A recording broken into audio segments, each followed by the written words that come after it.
Now, I also discovered one of the things, at least for me, that I had a way of thinking outside the box to achieve goals, and I think that's a gift.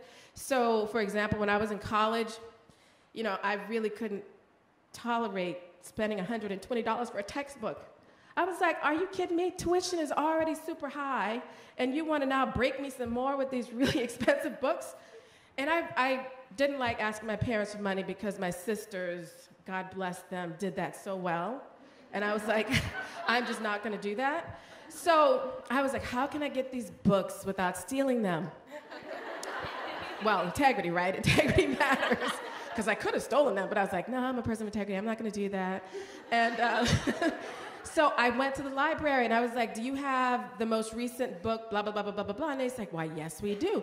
And I was like, can I check it out like over and over and over during the semester? And I was able to do that. For another class, they didn't have the book, so I went to the professor, and I said, look, dude, this book is too expensive. Do you have a spare I could borrow? I won't mark it up. I'll give it back at the end of the semester. Why, yes, Gloria, here you go. So I found a way outside of what people's normal approaches are to get something, really kind of out of necessity, and because I guess I was kind of cheap, that I just didn't want to do that. But these are the things that sometimes you discover about yourself.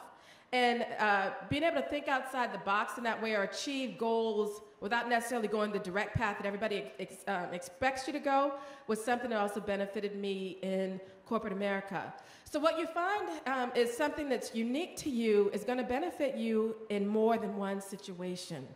It worked for me in school, it worked for me at work, it worked for me in family life. For example, my husband was, I was like, we gotta cut the grass. I just think the grass needs cutting. It's da-da-da-da-da.